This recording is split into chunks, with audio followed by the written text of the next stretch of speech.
પંચમહાલ જિલ્લાના હાલોલ તાલુકામાંથી એક ચોંકાવનારી હત્યાની ઘટના સામે આવી છે।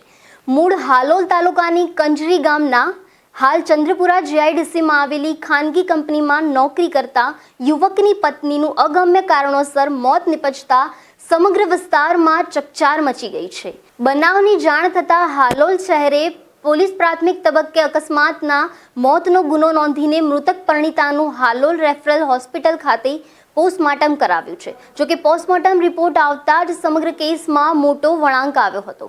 રિપોર્ટમાં ખુલાસો થયો છે કે પરિણીતાનું મોત ગળું દબાવવાથી થયું છે। આ ગંભીર ખુલાસા બાદ પોલીસે તાત્કાલિક હત્યાનો ગુનો નોંધીને તપાસ શરૂ કરી છે। તપાસ દરમિયાન જાણવા મળ્યું છે કે મૃતક શિલ્પા અને તેના પતિ હર્ષદ અજીતભાઈ પરમાર વચ્ચે અવારનવાર ઘરેલું કંકાસ થતો હતો। પોલીસે હર્ષદની કડક પૂછપરછ કરતા શિલ્પાની હત્યા અન્ય કોઈ વસ્તુ નહીં પરંતુ તેને ગળું દબાવીને તેની હત્યા કરવાનું સામે આવ્યું છે। આ સ્વીકારતા જ હાલોલ શહેર પોલીસે તેની ધરપકડ કરી લીધી છે। હર્ષદ અને શિલ્પાએ 2016માં પ્રેમ લગ્ન કર્યા હતા અને તેઓને 2 સંતાન પણ છે। હાલ પોલીસે આરોપી પતિ સામે કાયદેસરની કાર્યવાહી હાથ ધરી છે।